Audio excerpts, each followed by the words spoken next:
Welcome to DOC NYC's inaugural Spring Showcase, or mid-year celebration of documentary films and series. I'm Ruth Somalo, features programmer at DOC NYC, and it's my pleasure to be speaking today with Brian Skerry, National Geographic explorer and photographer, also producer on the series for National Geographic documentary films at Disney+, and Raphaelle Thibaut, the composer of the amazing music we hear on The Secret of the Whales. Hello and welcome both. Hi, hello. Thanks for having us. Yeah. So this is such a beautiful, beautiful series. I couldn't stop crying. It was really emotional and moving. Thank you both for your work in it. And Brian, perhaps you can start by telling us, this is a 3-year project and, you are a photographer, you've been working with National Geographic for a long time, but you becoming this series kind of like or surrogate body. We live the encounters with the whales through you and we watch you do your photographic work. So tell us a little bit about the origin of your work for the series and how the video series came about. And, how did the project come together like that with you as a protagonist? Sure. Well, thank you for that, Ruth. Yeah, so the series, I created the series based on my desire to do a multi-species project about whales. My last big project for National Geographic about a single species of whale, the right whale, was done in 2008. And since that time, I was interested in doing a multi-species story, but the challenge was finding a narrative. How would I connect the dots between these various species? So I attended a lot of scientific conferences. I read scientific publications, talked to researchers, and I noticed this theme of culture emerging in science, that whales, like humans, have very rich cultures. One of the scientists that I worked with in the very beginning, Shane Garrow, and throughout the project, he studies sperm whales, and he defined the difference between behavior and culture like this. He says, behavior is what we do, culture is how we do it. So for example, most humans eat food with utensils. That is behavior, but whether you use chopsticks or knives and forks is your culture. And he said, whales, they don't use utensils, but they are doing things differently within genetically identical species around the world. So I did the research, I extrapolated with different species and saw that there was, in fact, these rich stories amongst the whale populations around the world. So it started originally as a magazine story. I first got it approved at National Geographic magazine. Then I went to National Geographic Society to get funding because of the scope of what I wanted to do was very ambitious. Then I went to television and we created the series idea and then a book as well. But the idea was to get this out on multiple platforms because for me, it was a bit of a game changer in the sense that it wasn't overtly about conservation. We weren't telling people about bad news. It was a celebration, but maybe through the lens of culture, we could see our planet and the oceans particularly differently. So that was the genesis of how it all came about. And then it grew sort of organically from there. And we're going to go back to that, to the idea of culture and how, the different whales choose to do things in very different ways. But Raphaelle, like your music, if Brian's body is our surrogate, your music is kind of like the soul of the narrative in a way, because you bring us to all the different emotional moments to kind of like take us from point A to point B. And it is such a gorgeous way that you choose to use like sounds that sound like heartbeats, so we're kind of like feeling close to the whales as sentient beings, and then you bring us to these beautiful orchestration moments, where like all the beluga whales like having fun together. Tell us a little bit about how did you went about composing the different aspects of the soundtrack, if you were composing to image or if like you talked beforehand, how did the process work? So actually, that's interesting that you mentioned that, because I realized after the fact all these almost human sounds that I've tried to replicate through my music. So the heartbeats, the pulsing elements, the cymbals or percussions that I would use for waves, or even trying to replicate the whale sounds. All this was not calculated at all. And I realized it after the fact that I actually used all these features and elements like almost in an unconscious way. And that it really struck me when actually someone told me that, you know, the use of symbols were, you know, was interesting for the symbols for the waves. And I was like, I wasn't even aware of that. That's amazing. And I think it's because we're so deeply connected to nature in general, but like specifically to these animals that are so similar to us. And that's something, yes, as you said, that we learn thanks to this show.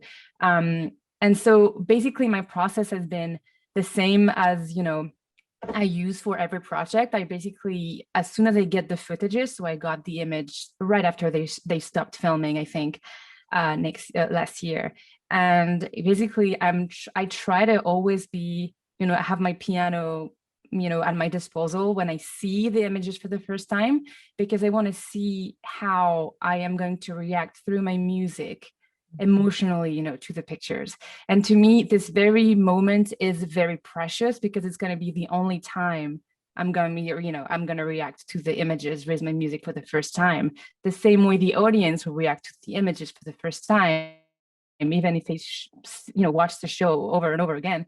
It will never be like this very first time. So that's usually how I do it for every single project. And this one has been particularly, you know, interesting and super inspiring because of this connection that we have with nature, and the fact that there's already kind of a original music soundtracks in nature. It's all around, and it's specifically around the whales, you know, because we, you know, they're singing, and it's a lot. So that was really literally creating music out of already existing music. So that was super inspiring. Brian, you also recorded all of the sounds of the whales of your encounters, right? And you're working in the series with different scientists that are doing their different recordings. How, and that's also part of the soundtrack landscape. So it's like a dance between the image, you know, the singing of the beautiful, you know, whales, and then the music. What was that something that was intentional from the very beginning, or how did you work out the sound landscape in the film as well? Yes, it's a very good point, and much of it was intentional. So many of the researchers that we're working with, and again, I go back to the fact that all of this is rooted in science. So the notion of culture, and what I was trying to do was to give the visual context to the work that these researchers have dedicated their lives to doing. So they often are putting hydrophones in the water and recording the sounds of the whales. So whether it's sperm whale families in Dominica in the Eastern Caribbean, they're listening to the clicks, the codas, the dialects that these animals make, or the beluga whales up in the Canadian Arctic, where you've got this cacophony of sounds. All of that is being recorded by the researchers in real time, because that's the data that they're processing to try to understand these families and cultures. So we are the beneficiary of that in Secrets of the Whales. We're able to use that material to give more context to the film and the motion picture, and then to Raphaelle's music, of course, which just all blends beautifully. So that's sort of how it works. But it wasn't intentional in many cases, and in some cases we went back after the fact and asked the researchers for the sound as well. There is one moment where I think it's a humpback whale that goes completely vertical all the way down into like a coral reef just to get amplification. That is the most incredible thing ever. It's like a musician finding the perfect location to do their performance. It's just incredible. That's exactly right. This was in the Cook Islands in Rarotonga, and I was working with a friend of mine, Nan Hauser, who has been studying humpback whales there for over 20 years. She's from Maine in the United States, but most of the year she lives over there. She has a home. And I went there to see that very thing, to see humpback whale males singing. And again, this is a very complex song. It changes every year. It's a bit of a singing competition where the males all try out a tune, and then one gets sort of adopted and is the winning tune. And they all pass it across the Pacific Ocean and then into the Atlantic. But Nan told me something I didn't know, and that is that she believes that some of these whales are using the natural geology, the natural oceanography of the island as an amphitheater to amplify that sound, as you described, out further into the ocean. So to be able to swim down and be in the presence you're down 100 feet, 120 feet next to this 45-foot long or 50-foot long, 70-ton, 50-ton whale upside down with this haunting sound that's resonating in my body cavity. I'm vibrating, and I'm down there alone, and I want to get a little closer, but it's like being in some alien world. Everything is powder blue, it's monochromatic, and you've got this giant animal with this haunting sound. It's almost hard to describe, I'm so glad you used that word, because I think that we get very confused about our goals and we spend so much money trying to go to other planets and like perhaps meet other species like of aliens, and then we have these incredible creatures that are the closest thing to sentient intelligent beings that are completely extraterrestrial from us, and in a way we're not paying them the attention, like those encounters, like their curiosity. There is a moment where one of them just gives you a fish offering and gives you like a ray fish, Yeah. for it's like, here's a snack. Hi friend, how are you Yeah. doing? Welcome to my waters. That's just incredible. How did you well, tell us a little bit about that. Yeah, no, you make a very good point, Ruth. I think that, I've been doing this work in the ocean for over 4 decades. And the more time that I've spent with animals of all species, you really do see personality. You really see that these animals, some are a little more shy, some are a little more friendly. And I don't think that's such a stretch, right? Historically, scientists have always sort of refrained from anthropomorphizing animals. We don't want to give them too many human attributes. But more and more frequently these days, I think researchers are acknowledging that this is very much the case. One of the books, the scientist that I worked with, Dr. Hal Whitehead, published a book called The Cultural Lives of Dolphins and Whales. So, I mean, these are very traditional scientists that are acknowledging that these animals have culture and personality, and I've certainly seen it. So with this project, I was trying to capture the culture, right? So we were trying to show that whales are doing things differently in different places. So sperm whales have languages, dialects, and they isolate. So there might be 20 families that all speak the same dialect in one part of the Caribbean, but the same genetic animal has a different language and they isolate separately. So there are clans of these different languages. It's like the neighborhoods of New York at the turn of the last century, where you had all these different language enclaves, sort of isolated. So you can look at that. You can look at orca that are a genetically identical species, but in New Zealand, they like to eat stingrays, and they are the only ones in the world that have figured out how to eat the stingrays. And in Patagonia, they like to eat seals. So they're coming up on the beach, and they are the only families that do it there. But beyond the culture, you also see what you said. You see these personalities. You see joy. You see grief. You see celebration. They celebrate identity. And then in the very rare cases, you see almost this cross-species communication where a mother orca is offering me a stingray as if to say, this is what we do. This is our food. Why don't you join us? It almost transcends description. I mean, it would be easy to dismiss that, but yet I don't think we can. I think it's not so easy to dismiss it, really.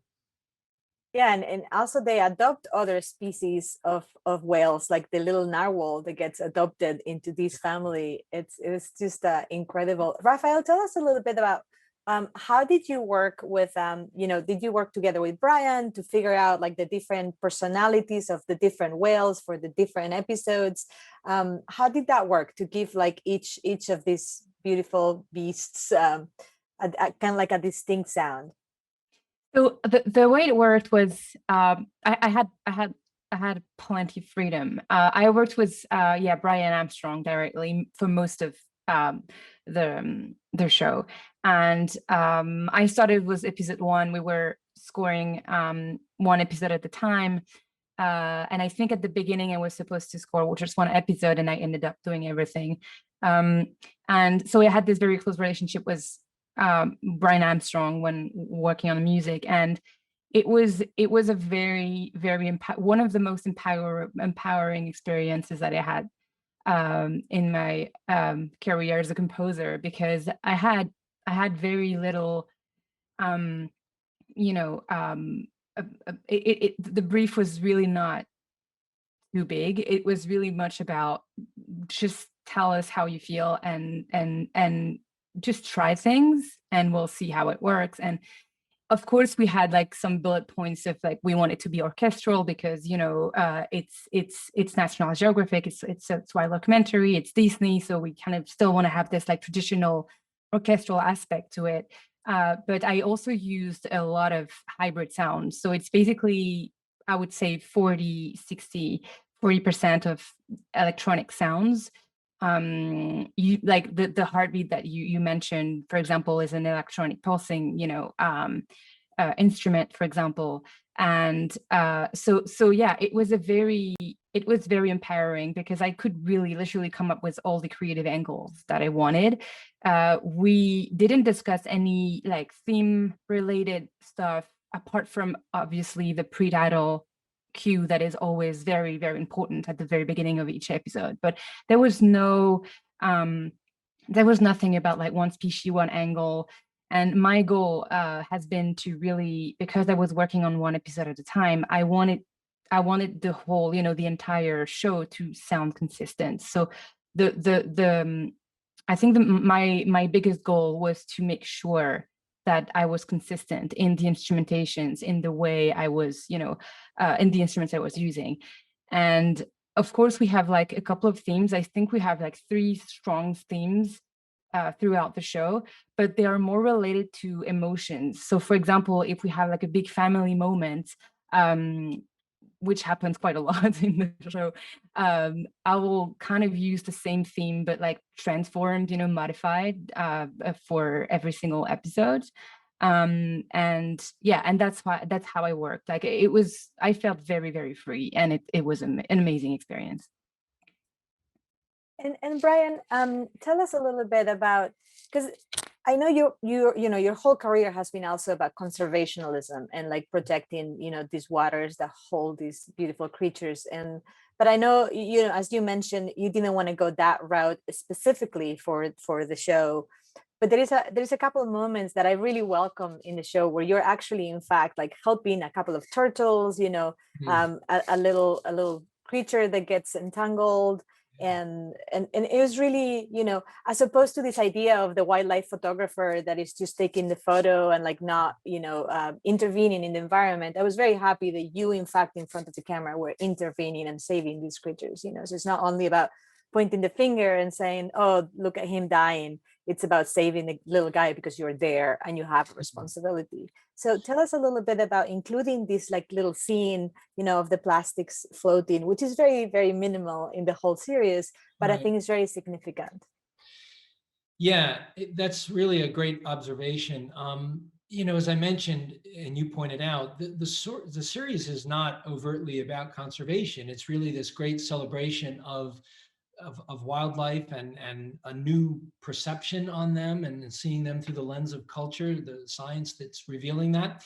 But yet it hopefully will give audiences the chance to take away a new relationship, a new view of our planet.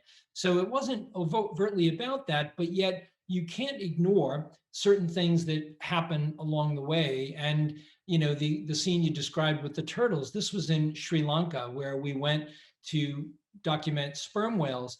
And we were in a part of Sri Lanka that was somewhat remote. There was really no diving infrastructure. We had to bring boats in and then go out every day, long distances, in search of the whales. But on many of those days, we would see sea turtles entangled in plastic and covered, you know, in nets and so forth, just dragging. One day, there was one sea turtle up on the surface that was dragging a plastic laundry basket, a big orange laundry basket that became wrapped, the plastic rope handle became wrapped around its flippers, and it had this giant basket that it was trying to swim with. So you can't not jump in and help those animals on those days. The problem for me was, you know, when we left after 3 weeks or a month there, you just know that we saw so many that there were going to inevitably be more that we weren't able to help. But I think it speaks to a bigger issue, and that is what I've learned throughout my career, and that is that, we live on an ocean planet, even though we are terrestrial creatures and we see our world from that terrestrial centric viewpoint. If you look at Earth from space, we see that we live on a water world. 98% of the biosphere on Earth, 98% of the livable, habitable planet where life can exist is ocean.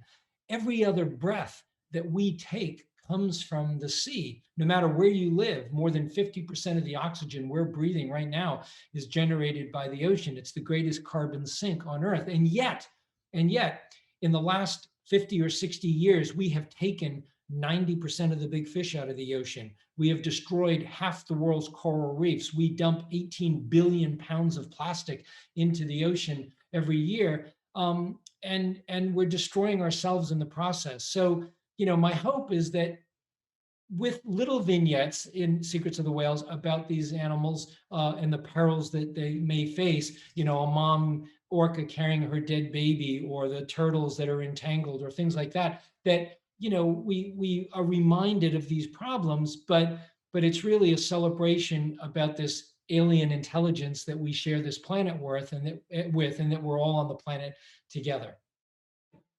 And how was the relationship with James Cameron? How did he get involved in the project?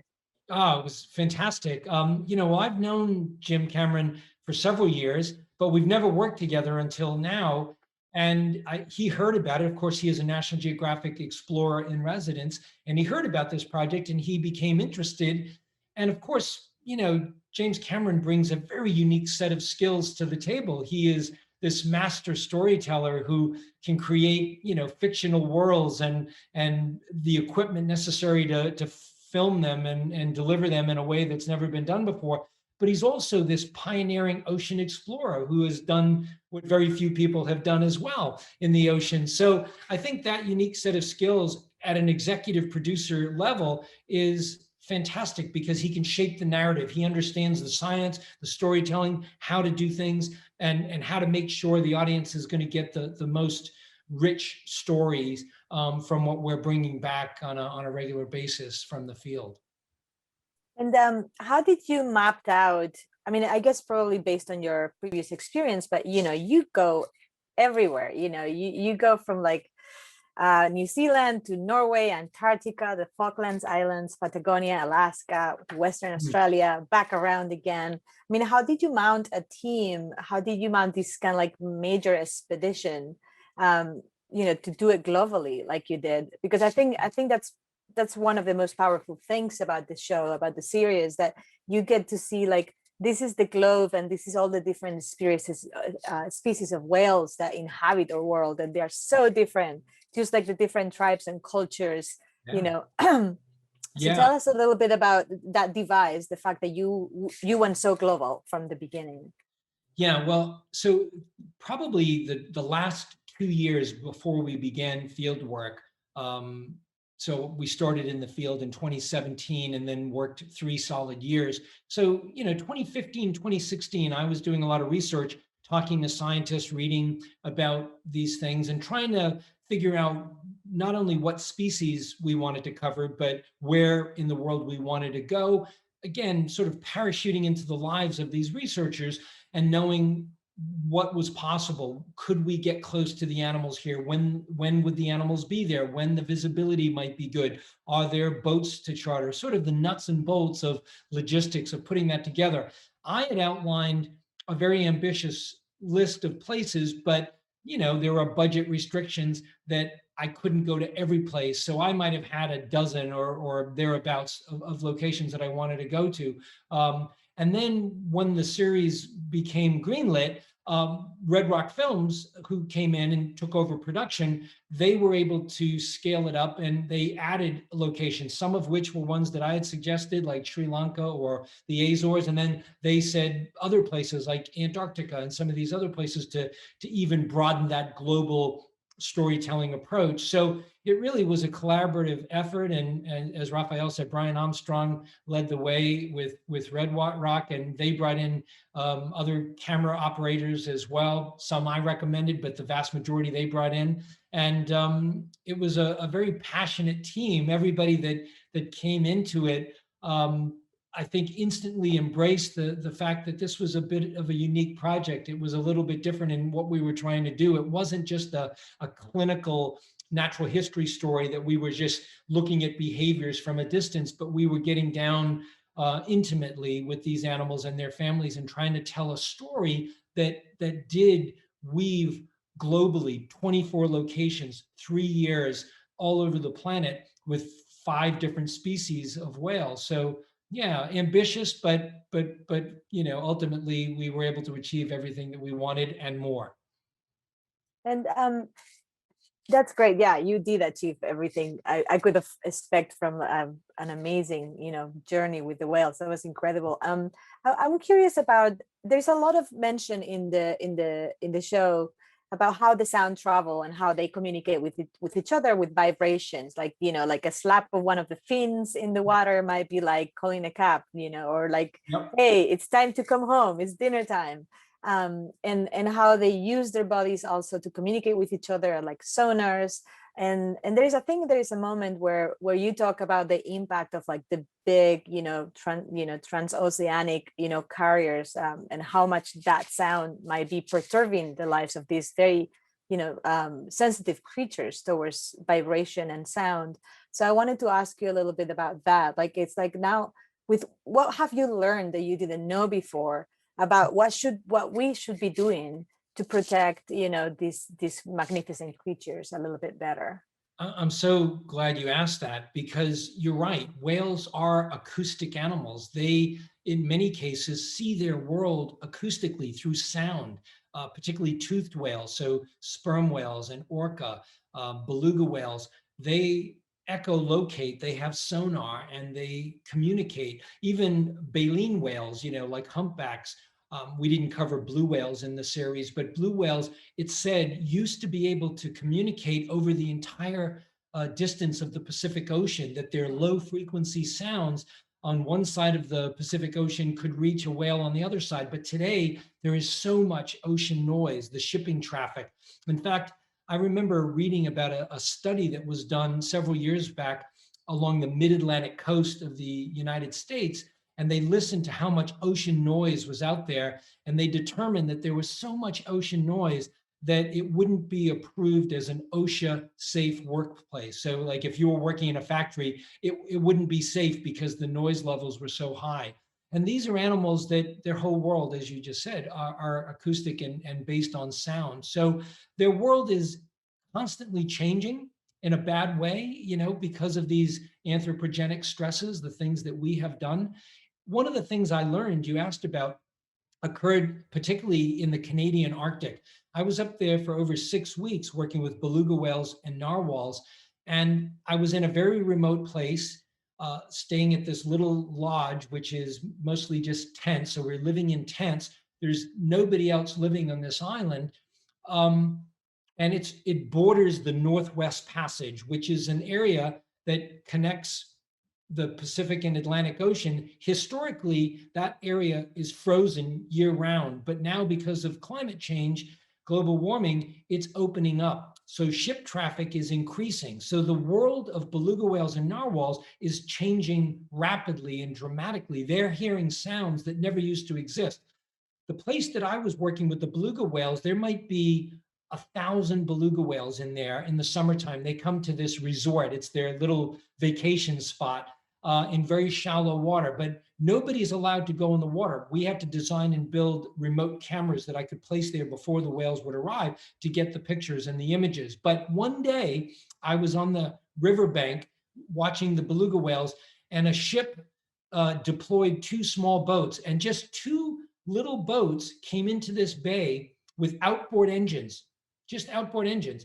And just the sound of those 2 motors, we saw over 700 whales stampede out of the bay, and they left for about 5 days. They didn't come back.